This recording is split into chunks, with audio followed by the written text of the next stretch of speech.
Hello everyone. So today we are here to give us a brief outline on the scientific writing and the research skill development that are very important for any postgraduate or the research student. So maybe for MSc level or for the PhD level. So my intention for this workshop is let the students allow them to do the better understanding of what is exactly the thesis writing and what are the skills are required for each and every one of you to understand or develop these research skills within you. So for this purpose, you must be thinking what exactly research is, why we need to do this, with whom, where. So there are many questions arises in your mind, and that's why you are here to answer these questions. So the postgraduate students, or I will say MS level students, they need these skills for their 6 or 9 months research projects. However, these skills need to be strengthened for the PhD students who are basically working for 4 to 5 years of their lifetime. So you are spending so much amount of the investment, you are investing so much in this research area that it's very important to address these questions at a proper timing. So for this, I have divided the structure of this workshop into few sections like mind mapping, what exactly the mind mapping is and how it's going to help you to design your research project. All right. I know everyone wants to be successful in their research project. So what are the secrets? What are the ways that you can be successful in this doing this research? How we can choose and develop your research project, the resource management. So what are different aspects of this resource management? And there are many other factors like time management. There are also presentations you give during your research areas. It could be the initial introductory presentation or the final presentation, but you go through these different stages while you are presenting it. Finally, also the report writing that gives you basically it's a data set where you have collected all of your data into your lab books. Okay, so how you are supposed to maintain those laboratory books is also important. And there are some assignments at the end of this workshop that you can go through when you are sitting in your room or when you are working in your own time space. So let's start with what is mind mapping. So the mind mapping is basically a powerful way of designing your research projects. So just to give you an example or to put in a simple form, you are going to a shopping. So first thing comes in your mind where you want to go for the shopping, whether you want to go to the local market, whether you want to go to the shopping mall, or whether you want to just go to the street market. What you want to buy, whether it's the vegetables, groceries, fruits, sandals, sleepers, clothes, etc. and etc. Okay, so your mind starts developing in that way. So here, for example, you can see that. For example, there are fruits, sundries, and the drinks. Okay, so what exactly you want to buy? So all these different things starts coming into your mind, and that's how you design it or you structure it. The another important, if you want to decide what is mind map, is basically a diagram that is visually organizes your information that is in your brain.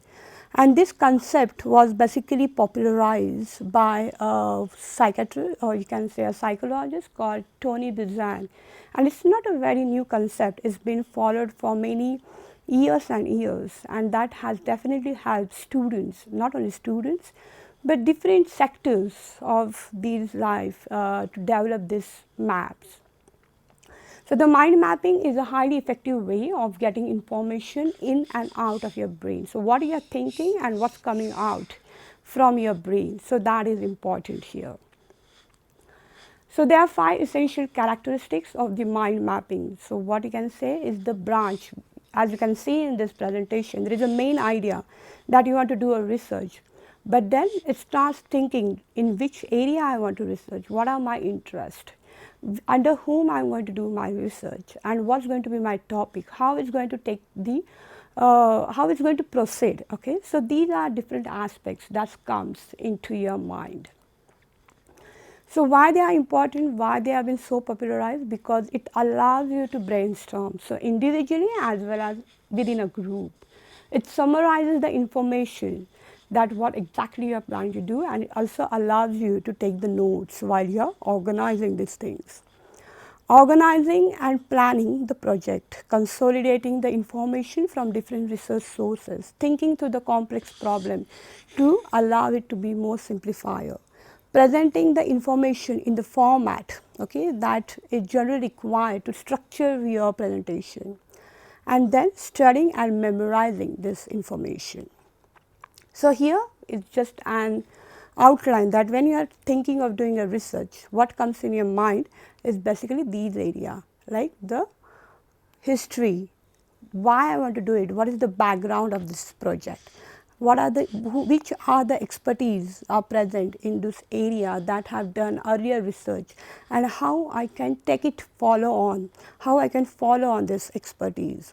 What are the limitations or what are the lacunae that are present, and to fill up these lacunae, what data I do need to fill those gaps. Okay, so the findings, outcomes, conclusions, recommendation, methods, how I'm going to do it, all these comes under this branch. Okay, so let's start. As I said, everyone wants to do a successful PhD. So for that, I'm going to give you a few secrets, and I'm glad you will be delighted to know these secrets if you can implement it in a proper way. So the first secret is care and maintenance of your supervisor. I know the first thing when you decide I want to do a research, you find out the expertise in your area, okay, and maybe you then contact them, communicate with them, you design a proposal, you design a project that you are planning to carry on for next 3 to 4 years. So the supervisor is the utmost important, and to care him and to him or her and to maintain your supervisor is very important if you want to succeed in your project.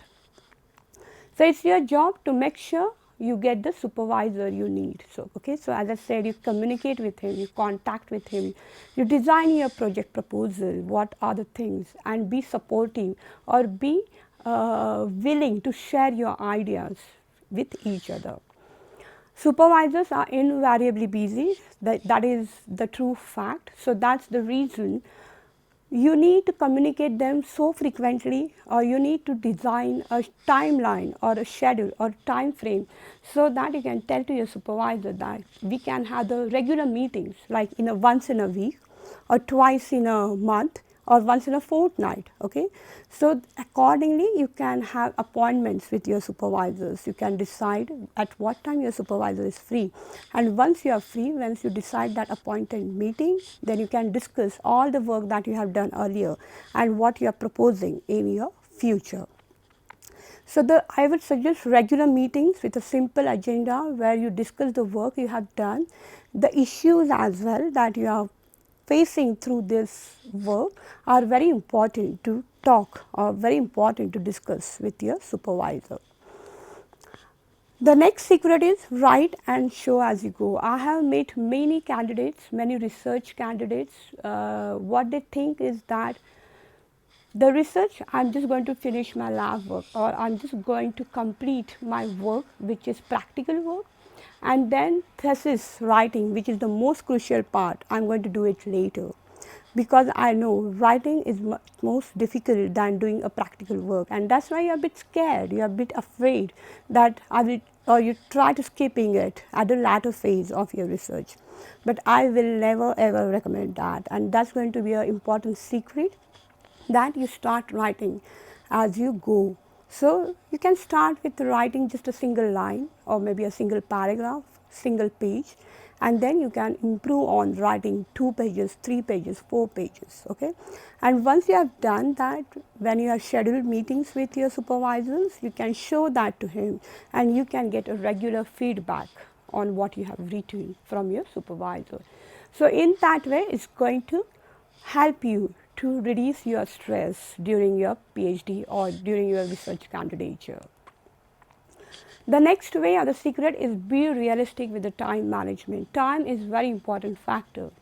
I don't need to tell this, but there are many cases around that you must be seeing, that this fellow been doing PhD for last 10 years. Oh my goodness. So the 10 years is such a large or long period time of your life. You don't want to spend it just doing a research Alright, so you need to be very realistic with the aims and objectives that you have decided for your project. Be careful that we are following the proper aims and objectives because time is valuable. Okay, so plan your project realistically considering the time frame you have and the amount of the work that you can effectively do within that given period of time. And for that you need to be very wise and always think you are doing a part of a research. Okay, it's not a Nobel Prize work, so that is also important. Say no to distraction. Today, we know there are many mass destruction weapons around us: Facebook, WhatsApp, Twitter, and whatnot. Okay, so when you are working, be focused. Do not get distracted by these mass weapons, which are going to hamper the quality of your work. It's a job. Take it as a job, like it's 9 to 5 job. Okay, don't, I know this field is very flexible when you are doing a research. It's way like you can go anytime, you can come back home anytime, you can do anytime. It's not going to be like that if you want to be very successful and you want to be very satisfied with your research work. So take it as a job. If you don't do that analysis today, it doesn't really matter. There's always tomorrow and day after. Please do not consider that procrastination attitude which might give you the guilt later on. So as I said, you must treat it as a job, which means regular hours, regular meetings, regular planning, and regular checks on the progress that you are going through. Get help. Okay, so if the failures can happen, you are not expert, you are trying to be expert. Okay, so the mistakes do happen, the failures do happen, but then no need to be afraid of these failures. So don't hide your failures. You can speak, you can always ask help to your friends, to the expertise. You go and talk to them. Look, I'm doing this, but I'm stuck at this stage. I need to get out of this, and for that I need your help. So that help could be in any sense. It could be in the statistical advice, with the editing, with the paraphrasing, or whatever. It might be in practical issue or maybe writing your thesis. So seek help from the expertise. The last secret, always be in a positive attitude, saying that you can do it. It's 10% of intelligence and 90% of the persistence.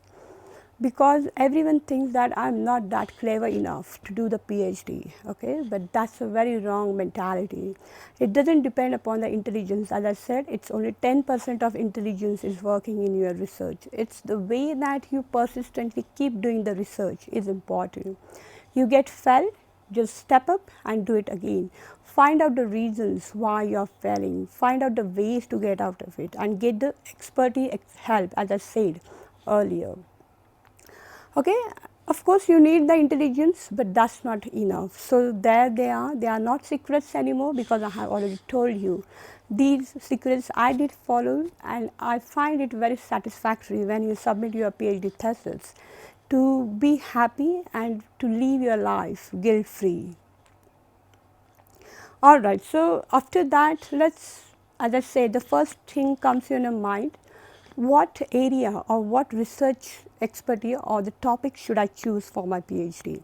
So it entirely depends upon your interest. Okay, so what are your interests? In which area does biodiversity suits you? Does biotechnology fancies you? Microbiology, GIS, remote sensing?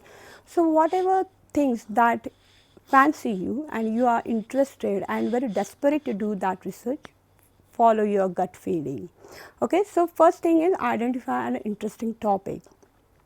So I will say state your topic idea as a question. For example, this is the issue at the moment and there are no solutions are coming up. So what are the problems? What are the loopholes?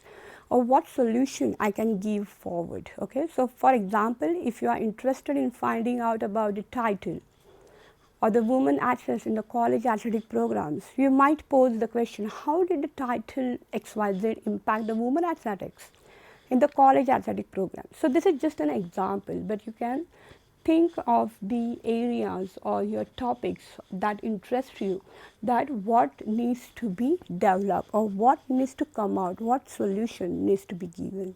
So entirely those thinking, you need to think, those entirely will allow you to define or to find out your topic of your research. The next one is test the topic, narrow it or broaden it. As I said, you need to be very realistic about the time frame. So, for example, you have 4 years of your candidature for your PhD and 9 or 10 months for your postgraduate, like MSc by research. Then, as per accordingly, you need to narrow or broaden the aims and the objectives of your research projects. And when you do that, it will give you a very clear idea of exactly what aims and objectives you are trying to achieve. So, this can be particularly important if you are planning on using a data in your research. And if you are in doubt, you can always take suggestion of your professors. Find the background information. As I said, when you decide your project, there is necessity that you need to find out what background work has been doing, why I want to do it. If someone else has already done it, then what different or what novel that I am going to do it again that will allow to address the solutions or the problems. Okay, so once you have identified the main topic of your area, then find more sources of background information. These sources could be a literature. Nowadays, it's very easy to find out these sources. We have Google, which is the excellent tool. So you can find out the literature review or the previous work has been done. And then based upon that, you can build up your project. So they will give you an idea of how much and what kind of information is available on the given topic and how you can take it forward. Discuss your ideas with your supervisors. Once you have designed, once you know the background, once you know the interest, then you go back to your supervisor when he has given you the appointment, and then you can discuss those issues or discuss those ideas with your supervisor. You can say, look, I have this idea and that concept comes in my mind and this work hasn't been done earlier, and it will be very interesting if we can take this work further on, because this is how it's going to benefit XYZ or benefit our society, is going to benefit our environment. The next one is availability of the research facilities and the future career prospect. This is also important to make sure that you complete your project successfully, because if you need some equipments, instruments which are highly expensive and there is no other alternative, that it's must that you need to use it, and you don't have it, then in earlier stages of your research, you need to think that if it's not available in my department or in my locality, where I can do it. So you need to start thinking on these issues. All right. So make sure you have the proper infrastructure and the facilities that you are willing to conduct your research in with a effectively and with a successful outcomes. Okay, so the resource management, a guide for the research student, that is also important. As I said, how we are going to get your background data, okay, or the earlier data. So for that, there are many ways, like there are books. That nowadays internet is very important. So internet database like Google, Google Scopus, Google Scholar, these are the ways from you can get the latest literature. Newspapers on a day-to-day basis, audio tapes, videos, these are some of the ways that you can collect your resources, and based upon that, by reading it, by going through it, you can decide the literature. As I said, Google Scholar, these are the ways that is going to give you the up-to-date data in your current interest of the topic. This is the Scopus. Scopus is also the largest abstract and the citation database, and if you are in this research field, it's very important part of your day-to-day activity. So it allows you to access variety of the journals, books, conference proceedings that people or the researchers from the different corners of the world are putting forth. Okay, so in that you can use type of the keywords, select the article type, the publication. So these are the ways that how you can develop or start using this Scopus. All right, so far we talked about We talked about how you can design your project, what are the requirements, how you are going to do it successfully. So, for example, the 7 secrets we talk about, and in one that secret, if you remember, I talked about be practical about the time, and that's why time is very critical, time is very crucial when you are doing any research project. Okay, so there are few tips or the tactics that I'm going to talk about when if you are willing to do your research successfully. There are 10 management tips I would like to give you, and most important and number one is do not procrastinate. Okay, so we are very expert these days because, as I say, there are many distraction weapons like Facebook, Twitter, and whatnot, internet. So these are the distraction weapons that we are facing on day-to-day basis. Okay, and these can hamper the quality of your research. Okay, so please do not procrastinate. If you have planned certain work to be done in this time frame, I want to complete my analysis within a 1 week period of time, then it must be done. Okay, so do not keep putting off a specific task because you do not want to do it. Don't be lazy in a simple way, or because you know it will be challenging. As I said, must be challenges faced during your research, but when you are facing your challenges, there are people to help, like your supervisor, there are friends or the expert team that you think are always there to boost your spirit to keep on going during these challenges. Okay, so do not procrastinate is very important, as well as do not precrastinate. Okay, so what is this? So, like precrastination is a way of putting a specific task that perhaps you do not want to do. Only with the precrastination, you put the task off by believing that you must first complete several other tasks and then come back to this task. Okay, so that's what is precrastination, because you are afraid, because again, as I said, you are feeling a lot of challenges over there. Okay, so that's not a good as well. That feel like a good use of time, but really it can be just a damaging as not you are doing anything at all.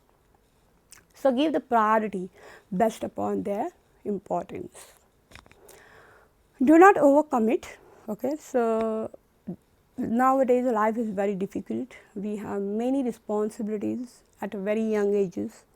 Okay, so when you are committing to your research, it's very important that you keep a balance between your personal life as well as your work life. So, as a research student, there are lots of opportunities open to you, and you should look to make use of them. But your priority must remain your research degree. You must be realistic when deciding whether taking on something extra will affect your work or progress. If you are interested in some curricular activities like guitar, dancing, singing, it's good to have it while you are doing your research because it keeps you motivated, it keeps your spirits up. But completely focusing your focus and spending like 8 hours on these activities rather than focusing on your research is not going to help you. So that's one of the tips. The next is do not plan to work right to the deadline. This is very important. Once again, if you need to, that's why I said you need to plan ahead. You need to have a proper time management. Okay, so if there is a submission coming on Monday, it's not the way, it's not the right way that you start working on Sunday till the late night and then submit your assignments or your proposals, whatever the task you have been given to, just a minute before. Okay, so that's not the way, that doesn't give you the satisfaction, and when you are rushed, it doesn't allow you to think, it doesn't allow you to create the confidence on your work. So if something goes wrong, you will not have any space to deal with it. That is also another thing. Many things can go wrong when you are rushing, so allow it the enough time so that you can do your job, you can do your assignment in a proper way. Know when to say no. Okay, this comes especially when this is to request for a friend or colleagues for help. Your friends comes to you and say, look, I'm stuck here, I don't know how to do it, can you do it for me? This is a completely wrong approach. You can say, look, this is your project, I can help you, but I can't do it for you.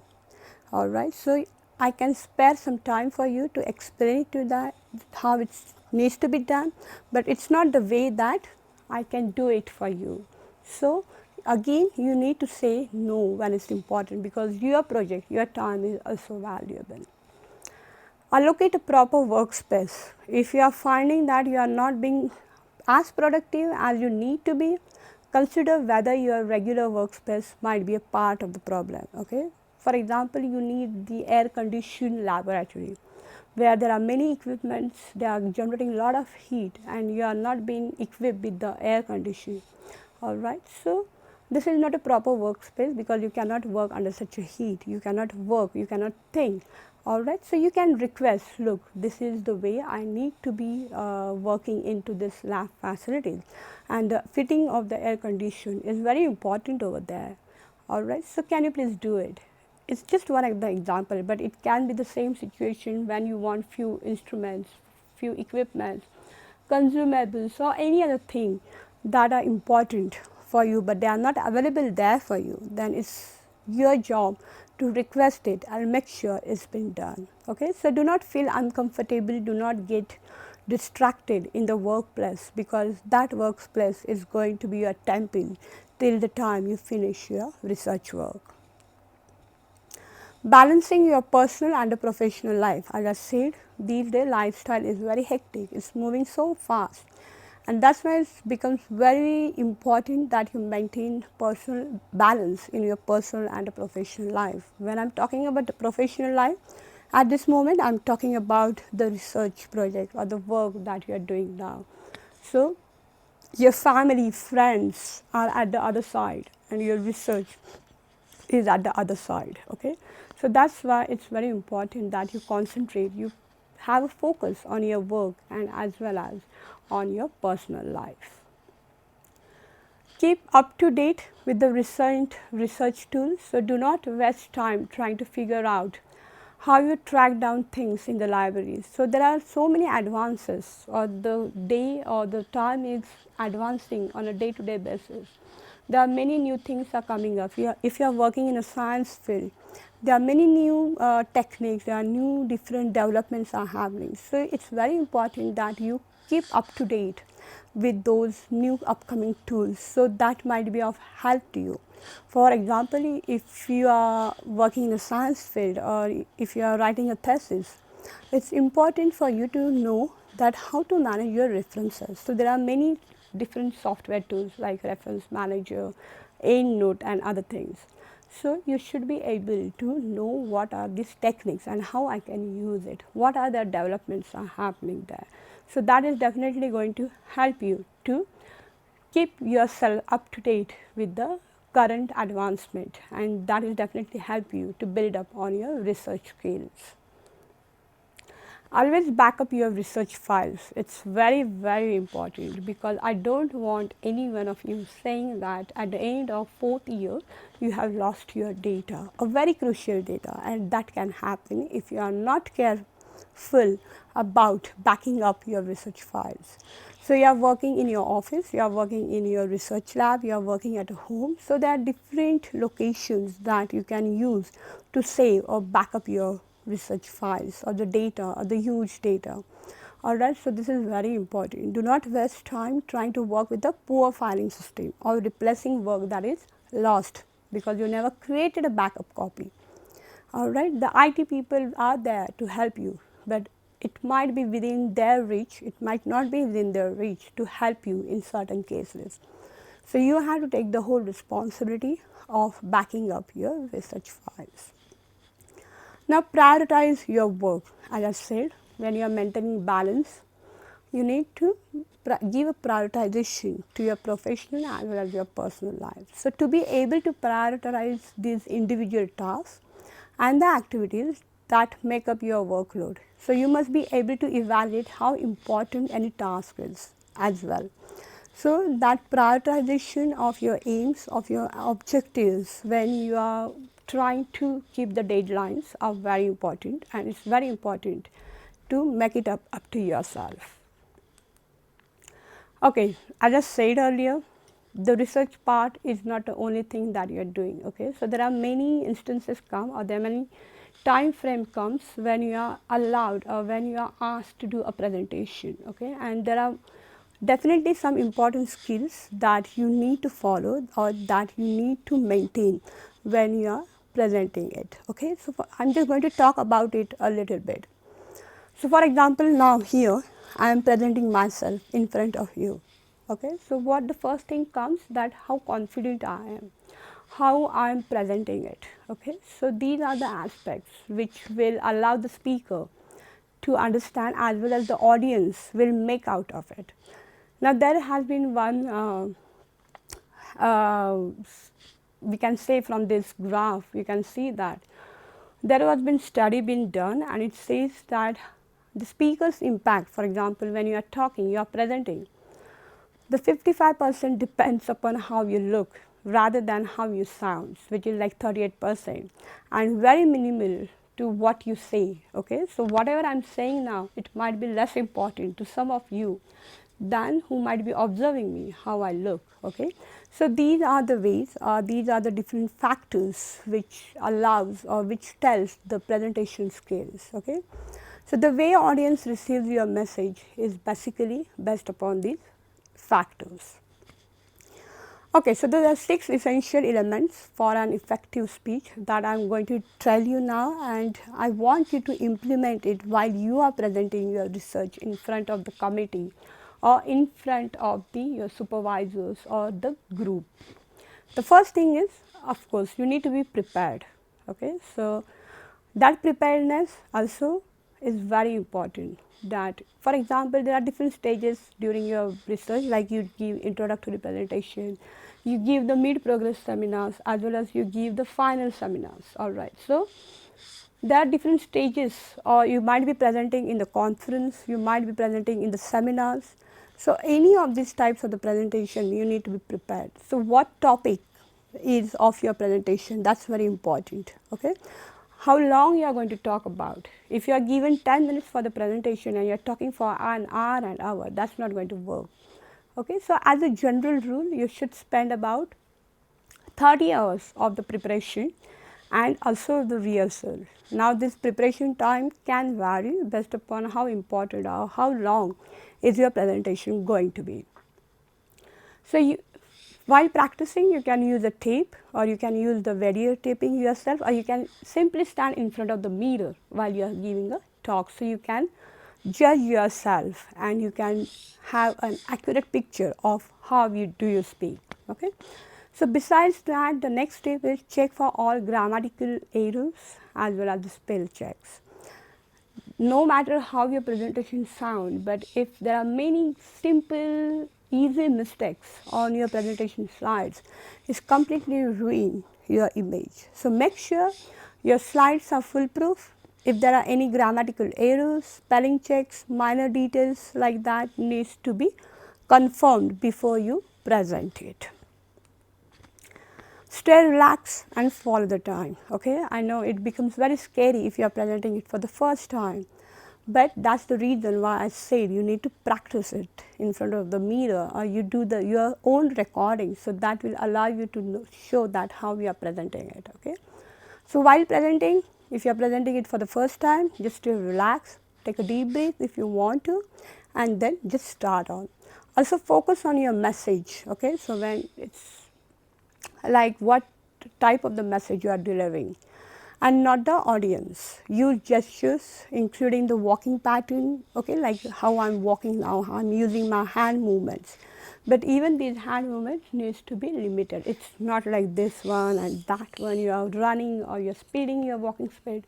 So that is going to distract the audience.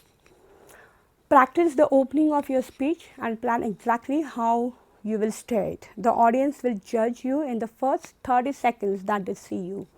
And if they find out this person is going to be interesting, then you are successful at presenting your talk. Do not exceed your speech than the given timeline. As I said, 10 minutes, maximum 12 to 13 minutes, but not more than that. The next step is to use the natural humor and to speak clearly. Okay, so the way of your pronunciation or the way you are talking, it needs to be crisp and clear so that each and every audience can understand it, or the message that you are delivering will reach to the maximum audience. If it's a long presentation or short, doesn't matter. You need to, if you add a bit of a humor into it, it's going to be very friendly and it's going to be very exciting and interesting, not only for yourself but also for the audience. And if you see that confidence on your audience and you see that, that will again help you to present yourself very successfully. So, as I said, always speak clearly and loudly to reach the audience effectively, and never say like So there shouldn't be longer pauses within your talk. Plan your body and hand position. As I said, you should be planned well ahead, that how you are going to present. Are you going to stand still? Are you going to cross your hands? Or how you are going to present it? Okay, so that comes, these aspects needs to be given a thought or consideration when you are practicing it in your own time. So that is very important. So during your practice of your speech, look for the occasion where you can use your gestures. Okay, don't look at the walls or anything. You can look within the audience, but just don't focus on a single member of your audience. Otherwise, it will be a bit uncomfortable for that audience as well. Pick 3 positions, one on the center of the stage, one on the right, one on the left. But when you follow it, then you need to maintain it. Okay, so do not hide behind the podium as well. So when do you move, maintain the eye contact with your audience, as I said. So that eye contact between the audience will create the confidence between you as well as the audience, and that will help to deliver your message quite effectively. Pay attention to all the details. As I said, the timing, where you are going to present, in which conference hall, in which room, have you submitted your presentation well ahead of your scheduled time. So these are the minor things, but needs to be paid a lot of attention. Okay, so make sure you know how to get there as well. If you don't know the venue of the conference or your seminar, wherever you are presenting, now use your Google Maps, and that will help you. Ask how large an audience is going to be. If it's going to be like 100 people, it's going to be like 20 people, are they going to be students, are they going to be the expertise, are they going to be oldies, so based upon that you can design your talk. So that's why it's very important that you understand what type or what category of the audience you are going to present in front of. Make sure you bring all your visual aids. As I said, these days we use these pointers to point, to highlight the text on your PowerPoint, to go forth and backward. So like that. Even if you have handouts, for example, the small posters that you want to give it to the people. So when you are done with your presentation, you expect them to come back to you and ask you some questions, or not at that time, or maybe later when they go back to their home and they want to communicate to you. So these handouts will be of very much use. Okay. Arrive early to your destination where you are going to present, so that you can check out where you will be speaking, make any last minute adjustments. Okay, so feel comfortable with the place where you are going to present.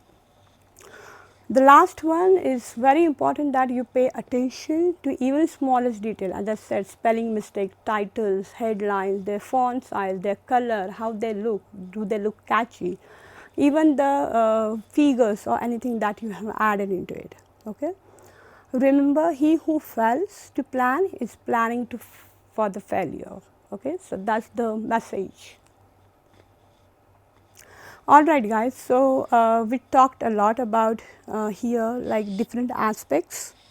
As I told earlier, I have divided this workshop into 2 parts, and then within this part I talked about why you want to do your research, how we are going to do it, what are the 7 secrets that you can successfully complete your research. Alright.